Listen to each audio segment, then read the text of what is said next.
Hello everyone, welcome back to the Limba classes. I hope you people are doing good. In this chapter, we are going to learn about the Harappan culture. It is part 2nd of the chapter 2nd of class 11th Tamil Nadu board history book. In the first part, we learned about prehistoric India, the life of the prehistoric period, how they settled from hunter gatherers and they started a village civilization kind of there. In this chapter, we are going to learn about Harappan civilization. So, what is the basic difference between Harappan civilization and prehistoric India? So, the thing is, in prehistoric India, people were living a sedentary life, that is, a village kind of life where they were, doing agriculture, they are growing foods, and they are sustaining their lives in that way. Now, here, when we talk about Harappan civilization, it's a urban civilization. Here, people are living in modern cities where there is a proper drainage system, where there is proper economic facilities available, where there is proper language. If you remember, like in prehistoric India, there was no advent of writing language. There was only spoken languages developed. But when we talk about Harappan civilization, here people has developed a sign language which contain many signs, and unfortunately that language has not been deciphered yet. Deciphered means that the symbols or signs which these people used are not known, or are not known to us now till date. Our archaeologists are trying to decode it, but currently they are not decoded it, so it is not deciphered. So without wasting much of a time, we should continue the chapter, and it's a Harappan civilization. So it starts as the earliest excavations in the Indus Valley were done at Harappa in the West Punjab and Mohenjo-daro in Sindh. So both are these places, are now in Pakistan. The findings in these two cities brought to light a civilization. It was first called the Indus Valley civilization, because it developed along the river Indus. And can you just tell me in the comment box any two more civilizations in the world which developed across the river? So, like other civilizations, also this Indus Valley civilization developed and flourished along the Indus River, because in the past times and in today world also, river plays a very important role in day-to-day works, also in economy, also the resources, natural resources we get from rivers. The transportation is also helpful, so the people were very convenient when they choose to live, they located themselves across the rivers. In the all the civilizations, it is very common fact that that civilization is spread across the riverside. But this civilization was later named as Indus Valley due to the discovery of more and more sites which are away from the river valley, that is Indus Valley. Also, it had come to be called the Harappan civilization after the name of its first discovered site. So, the first site which was discovered was Harappa, and hence it got its name, the Harappan civilization. We have found many of the settlements and villages in different parts of the country. So, man took a city life nearly 5,000 years ago from today. Yes, it is not like only we people are living a lavish, comfortable life which we think we are a modern human. The people of Harappan civilization were also living a city life. The standard of life was very high. So many flourishing towns came into existence on the bank of the river Indus. We came to know about, like the question spurred that how we got to know of a civilization which was in work nearly 5,000 years ago from like this day. So we came to know about it by a chance when a railway line was being constructed in Sindh. Sindh, it's now in Pakistan, as I told you. So the workers found many objects and old bricks, which when they were laying the railway track in the digging of this their work, they got the bricks which were like they seems very old. So bricks which gave an inking of the British officer regarding existence to some important historical site. In 1920s, the systematic excavations were carried out under the supervision of Western as well as Indian archaeologists like Dayaram Sahni and R.D. Banerjee.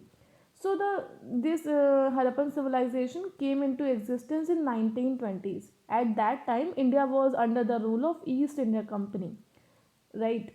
So this civilization came to light in 1920s, and India was not free at that time. It was under the administrative control of East India Company, and which was later shifted to Britishers from 1858. So the first site to be excavated was Harappa, and that is why the civilization itself is called Harappan civilization. Later, many sites were discovered and excavated in whole valley of the Indus. Right. So here some of the sites are given which are important, like Kotdiji in Sindh, Kalibangan in Rajasthan, Rupar in the Punjab, and Banavali in Haryana, Lothal, Surkotada, Dholavira, all the three are in Gujarat. Can I just name which is the largest Indus Valley civilization till date? So it's Rakhi Gadi. Yes, it's Rakhi Gadi and it's Haryana. The largest cities are approximately 100 hectares in size. So you can, you can conclude or you can even imagine the lavish life these people were living with the size of the cities. They were, not just one floor of the house, they were also, second story houses with the staircases, and every house has its own washroom, has its own tube wells. So the life was a quite standard life they were living. The largest cities are approximately 100 hectares in size. Mohenjo-daro is the largest of all the Indus cities, and it is estimated to have spread over an area of 200 hectares. Friends, this book is of old version, and here it is mentioned that Mohenjo-daro is the largest of all the Indus cities. But according to the recent facts and the recent developments, Rakhi Gadi is the largest of all Indus cities. Okay. So you should just pen it down. Now its origin and evolution. So as I told you a short story about how it originated, it's the discovery of Harappan civilization is an accident because there was railway line. The work of railway line was in continuity in the Sindh area. So, the archaeological findings excavated for the last 8 decades reveal the gradual development of the Harappan culture. Obviously, when we are excavating things, it's not like today we started the work and by tonight we will get to a new civilization. It is a work which takes time, right? There are four stages or phases of evolution, and they are named as pre Harappa, early Harappa, mature Harappa, and late Harappa. So, like this pre Harappa and early Harappa, here the people are living a village life. But in mature Harappa, the people were living a very good economic state, they were living a city life. And in late Harappa, the civilization started declining. We will also get to know about the facts which led to the decline of Harappan civilization. The pre-Harappan stage is located in eastern Balochistan. Balochistan is a part of Pakistan. So the pre-Harappan stage is located in eastern Balochistan. The excavations is at Mehergarh, 150 miles to the northwest of Mohenjo-daro. Both of these sites, is Mehergarh and Mohenjo-daro, are now in current Pakistan, reveal the existence of pre-Harappan culture. In this stage, the nomadic people began to settle agriculture life. As I told you, the people of pre-Harappan was living a village life. So in village life, what is the basic earning or the basic working of the village peoples is agriculture. So in this stage, people started settling down and started a agriculture based life. They settled from earlier, they were doing what? They were hunter gatherers, in which they were moving from one place to another in search of food, right? And friends, Mehergarh is also the site where the findings of first finding of agriculture has been excavated. So it is also in Pakistan, as I told you. In the early Harappan stage, the people lived in large villages in the plains. There was a gradual growth of towns in the Indus Valley. Also, the transition from rural to urban life took place during this period. The sites of Amri and Kotdiji remain the evidence for early Harappan stage. So I think you should just note down this fact if it is asked the site for the early Harappa stage or the village life. So it is Amri and culture.Ugc. In the mature Harappa stage, great cities developed. The excavations at Kalibangan, with its elaborate town planning and urban features, prove this phase of evolution. So, from pre Harappan and early Harappan, the transition took place, and now from village life, people shifted towards a city life where they were living a very lavish lifestyle. In the late Harappan stage, the decline of Indus culture started. If a thing is started, of course it is going to end. So this the whole Harappan civilization is divided into four stages. First two stages are a village life, then the third one is a lavish city life, and the last one is the story of its decline. The late Harappan stage showed the its decline. The excavations at Lothal reveal this stage of evolution. Lothal, with its port, was founded much later. It is surrounded by a massive brick wall as flood protection. Lothal remained an emporium of trade between Harappan civilization and remaining part of India as well as Mesopotamia. Friends, like I have told you earlier, that these Harappan peoples were living a good lifestyle. The standard of life was very high.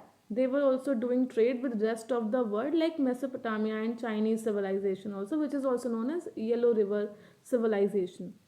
So they were doing trade with these civilizations also. And Lothal is a port. I can also show you in the map above. Here you can see Lothal, right? So it is a port city.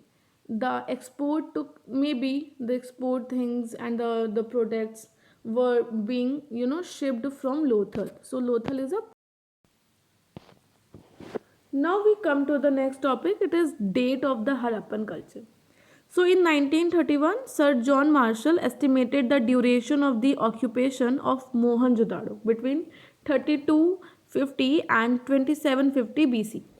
Subsequently, as and when new sites were discovered, the dating of the Harappan culture is modified. Right.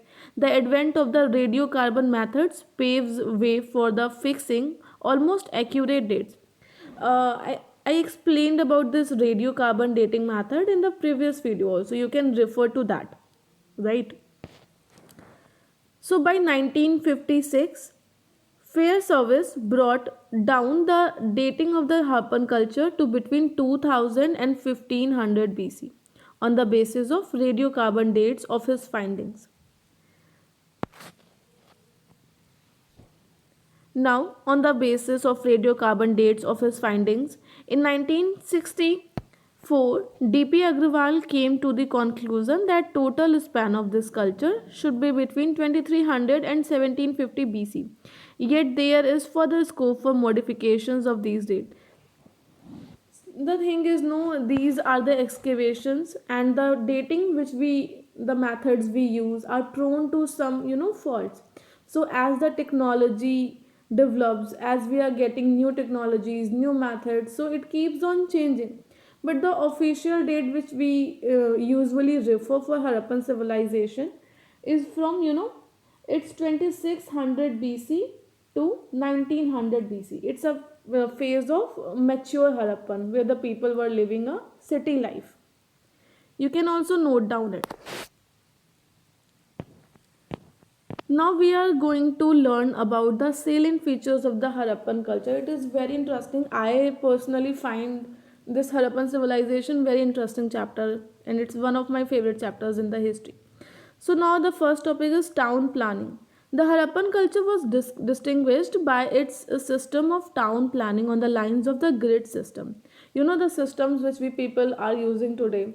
There's proper streets, there are proper lanes, and the like the lanes and the grids. There's a grid pattern, no, where the cities are constructed on the lane pattern.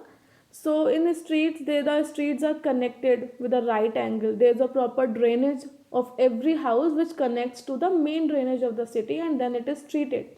So in Harappan civilization also there was some kind of this arrangement which we see and which we have found in the excavations. The Harappan culture was distinguished by its system of town planning, that is streets and lanes cutting across one another almost at right angles. thus dividing the city into several rectangular blocks. Every house has a like the duct of the drainage which connects to the street drainage, and then that drainage collects in the main drainage of the city.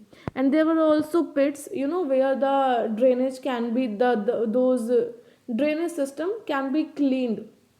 It is also having the kind of a sandbox where the solid particles gets collected and the water flows. So it's a very scientific method of the drainage system which these Harappan like civilization peoples used in those era, like around 500 BC from now. So Harappa and Mohenjo-daro and Kalibangan each had its own citadel built on a high podium of mud brick. Now, what is this citadel? So, see, we have found in all the excavations that the whole of a city is divided into two parts. One is a citadel and another is a lower town. So, basically, what citadel is, it is an uplift part of the town. It's developed on a raised platform. The platform is of a mud brick. So the important buildings are there, like administration building are there, temple, like not temple exactly, because it's still not clear that these people follow which religion or they were how much in worshipping. So the granaries were developed in the citadels. It is kind of an assumption that the noble class and the priest class used to live in the citadels, and rest of the people used to live in the lower towns. So citadel is a higher town which is built on a upraised platform. So below the citadel in each city lay a lower town containing brick houses which were inhabited by the common people. The large scale use of burnt bricks in almost all kind of construction and the absence of stone buildings are the important characteristics of the Harappan culture. So you should just note it down that these people were not using the mud bricks. They are using a burnt bricks. That is pakka house kind of thing.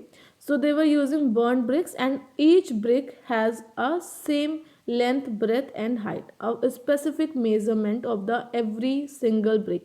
It's a very distinct and a very unique feature of Harappan civilization which makes it distinct and which make it very important chapter also.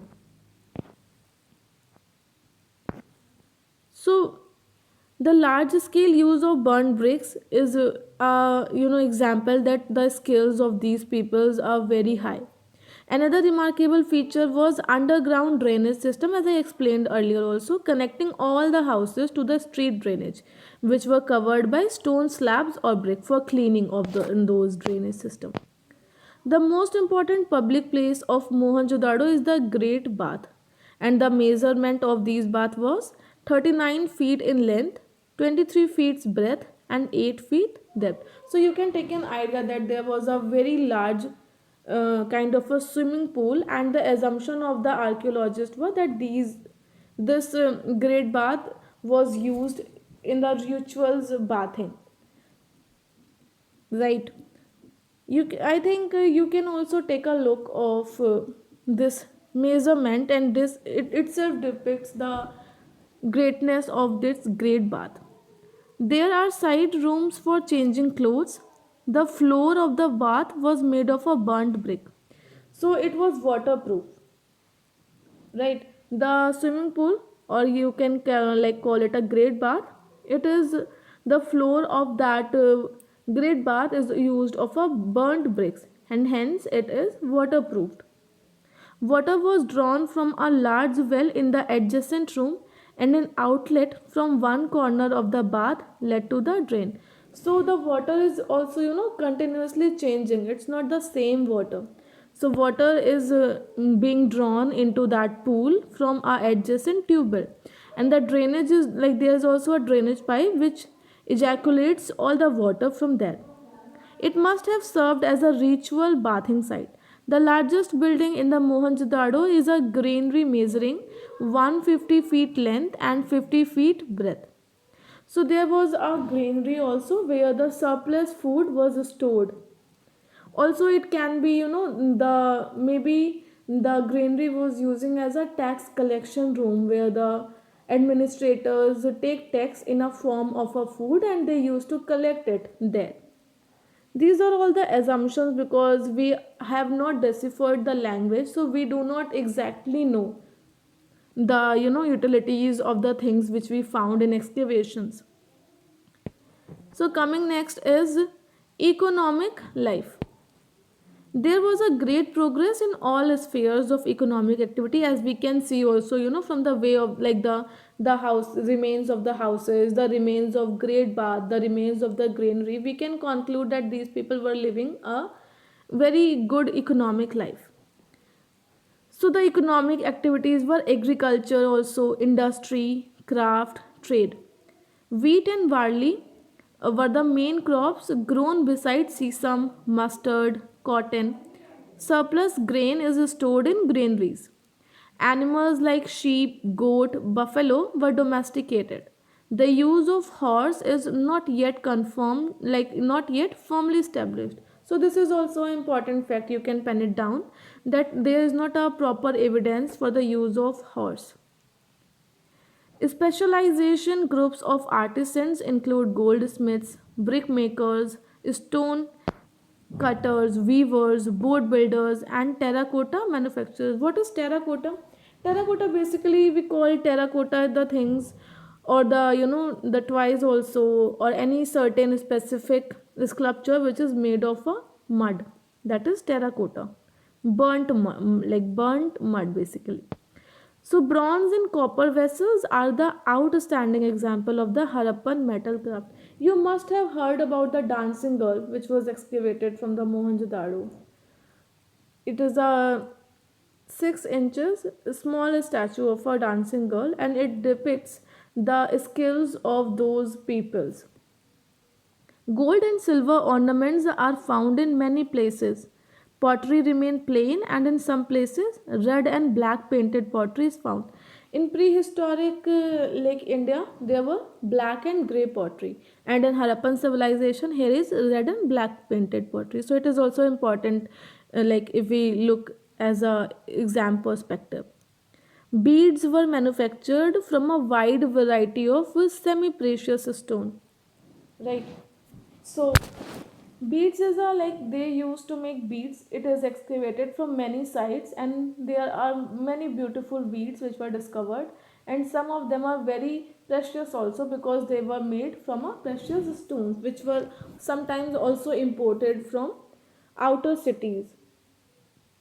For example, there was a blue stone which was imported from Afghanistan for making of that bead. So next in the line is internal trade was extensive with other parts of India. So along with the foreign trade, there was also internal trade with one state and another. Foreign trade was mainly conducted with Mesopotamia, Afghanistan, Iran. Gold and copper, tin, and several semi-precious stones were imported. Main export, now we are talking about the imports like gold, copper, tin. What are the export things which these people exported? So main export were several agricultural products such as wheat, barley, peas, oil seeds, and a variety of finished products, because we know that these people were very skilled. So the finished products include cotton goods, pottery, beads, terracotta figures, and ivory products also. Ivory, ivory is the things which are made from the teeth of an elephant. There is much evidence to prove the trade links between the Indus and Sumerian people. Right? Many seals of Indus Valley have been found in Mesopotamia. Trade was of barter type. Now, what is barter trade? In barter trade, there is no use of money. In barter trade, one commodity is exchanged in place of the other. For example, if you are having a 1 kg of rice and you want to buy a small statue, so you will have a deal with the person who is selling the like that small statue, and in exchange of your wheat or rice, whatever commodity you have, you can get that small statue. So this type of exchange of things or commodities is known as a barter system. The seals and the terracotta models of the Indus Valley reveal the use of bullock carts and oxen for land transport and boats and ships for rivers and sea transport. Of course, Mesopotamia lies in where Mesopotamia lies. Right. So you can also mention me in the comment box the civilization as I asked the two civilizations which were also developed in the yes. So Mesopotamia, like the civilization, lies along the Tigris River and Euphrates River. So the mode of transportation was sea through sea. There was also like the seals discovered with a depiction of a big boat, which reveals that there was a some kind of transportation through boats and ships to this off land. Now we come to the social life. So much evidence is available to understand the social life of the Harappans. The dress of both men and women considered consisted of two pieces of cloth, one upper garment and the other lower garment. So we can all the statues which we expect like excavated from these sites. There is also one very beautiful statue of a priest.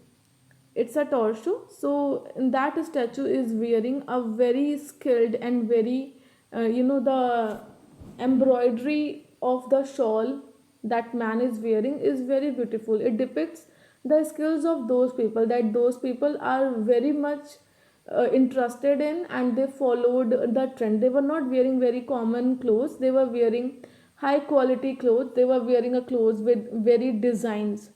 So these type of things conclude the social life of the people.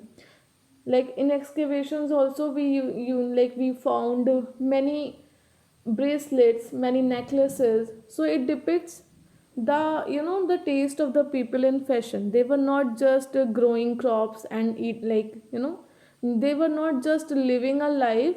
They were like trading also. They were wearing fashionable clothes, they were wearing fashionable these the anklet things and the bracelets things, jewelry also. So it shows the level of the social life they were living. Both men and women wear jewelries, and the dividation of the cloth was in one upper garment and the other lower garment. So beads were worn by men and women both. Jewelry such as bangles, bracelets, fillets, girdles, anklets, earrings, finger rings were worn by women.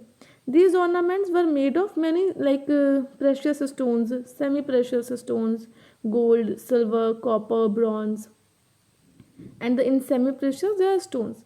So the use of cosmetic was common. This also shows the standard of their social life. The use of cosmetic was common. Various household articles made of pottery, stone, shell, ivory, and metal have been found at Mohenjo-daro. Spindles, needles. Spindles is the thing which we use in stitching. So spindles, needles, combs, fish hooks, knives are made of copper. Children's toys include little clay card. So these are all the things which we got in excavation, and this shows like how developed these peoples were. There was also toys, there was also presence of fashion industry, there was also presence of foreign trade. So these are the things which conclude that the Harappan civilization was very developed. Marbles, balls, and dice were used for games. So there was also a dice game, marble games, and ball games. Fishing was a regular occupation, while hunting and bullfighting were other pastimes.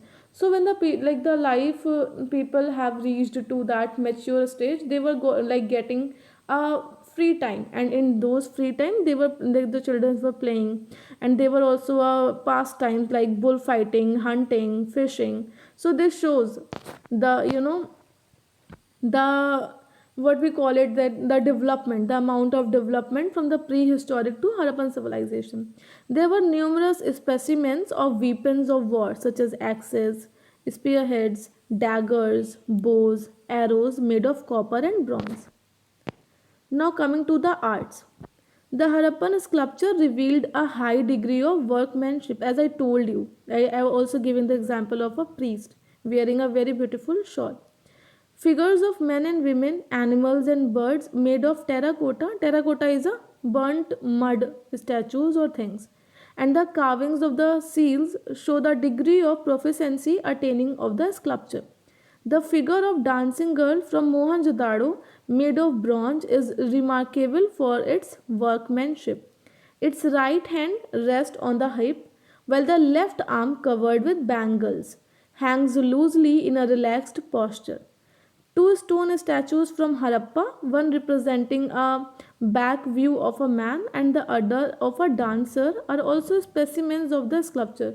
So, when we excavate a sculpture, the clothes or the design of the sculpture depicts of the the utility or the fashion of those eras. So it is also in terms of excavation, in terms of archaeology, sculptures are considered very important by the archaeologist. The pottery from Harappa is another specimen of the fine art of the Indus people. The pots and jars were painted with various designs and colors. So this also shows the skills of the people, that they were not just making pots and just using it, for storing food or for storing grains. They were also decorating it.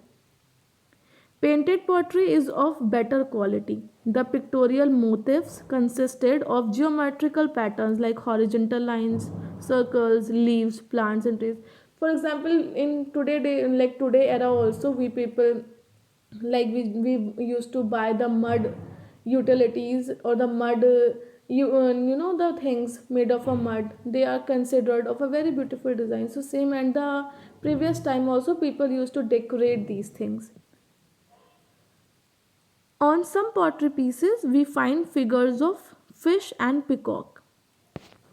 Now, coming to the script, the Harappan script has still to be fully deciphered, so it is not deciphered. The number of signs is between 400 and 600, of which 40 or 60 are basic and rest are the variants.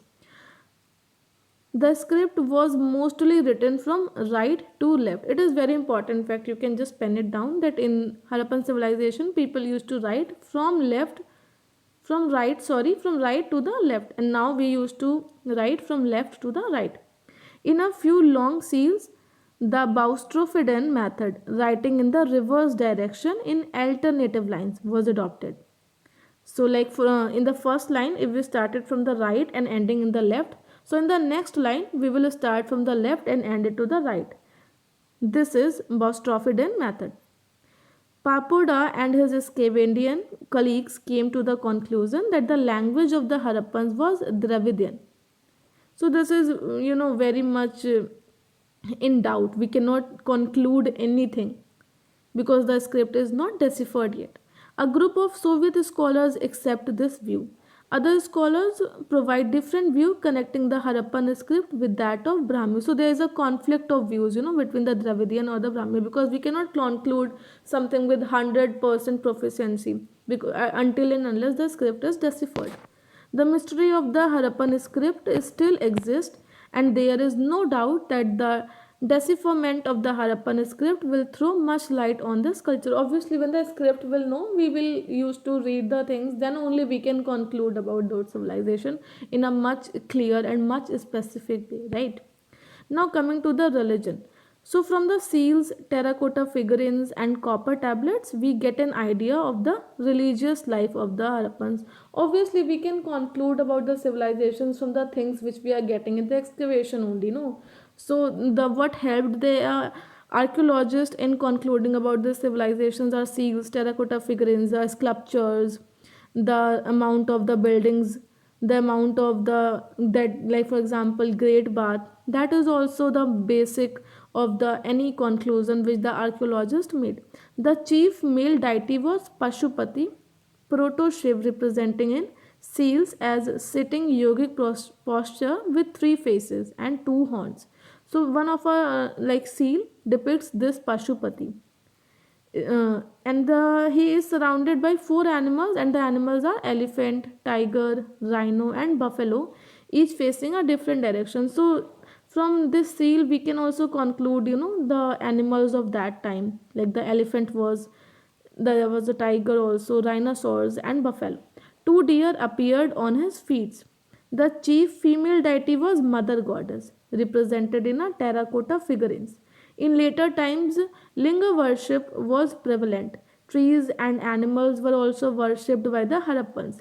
They believed in ghosts and evil forces and used amulets as protection against them. So these are the things which we have concluded from the excavated things which we got from these various sites around the Indus Valley civilization. The next in series is burial methods. So the cemeteries discovered around the cities like Mohenjo-daro, Harappa, Kalibangan, Lothal and Rupa throw a light on the burial practices of the Harappans. Complete burial and post-cremation burials were popular. So both type of burials like complete burial and the post-cremation burial. Complete burial is, when we bury the dead without cremating the body, and post cremation is, when we cremate the body and then bury the residue. So at Lothal, the buried burial pits was lined with burnt bricks, indicating the use of coffins. Wooden coffins were also found at Harappan. The practice of pot burials is also found at Lothal, sometimes with pair of skeletons. However, there is no clear evidence of the practice of sati. So these are the things which the archaeologists depicted from the things which were excavated. Now coming to the important fact, which is how this great civilization came to decline. What are the facts which led to the decline of such vast, such developed civilization? So there is no unanimous view pertaining to the cause of the decline of the Harappan culture. Various theories have been postulated. So nothing is very much clear on this decline, and the different communities conclude different theories. Various theories have been postulated. Natural calamities like recurring floods, drying up of the rivers, decreasing fertility of the soil due to excessive exploitation, and occasional earthquakes might have caused the decline of the Harappan cities. So nothing is clear. The natural calamities can also be there, which, the changing of the pattern of the river, which some studies shows that there were in earlier India there was a river named Saraswati, and something made to the like in Harappan civilization, the later period of that, the river vanished. So due to that also, that civilization came to end. Nothing is very much clear about that. According to some scholars, the final blow was delivered by the invasion of Aryans. So there is also Aryan theories which depicts that Aryans came from the north and they attacked these Harappan peoples, and hence this civilization came to an end. But like as I told you, nothing is clear, and it's very much the views are very much conflicting. The destruction of forts is mentioned in the Rig Veda.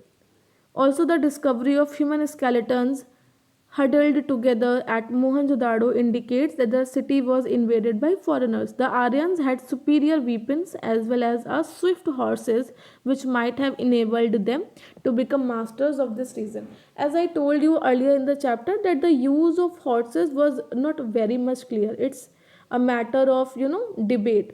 So it may be the Aryans, the Aryans came with better arms and better like the force with they using the horse. So they destructed this great civilization which we today known as Harappan civilization.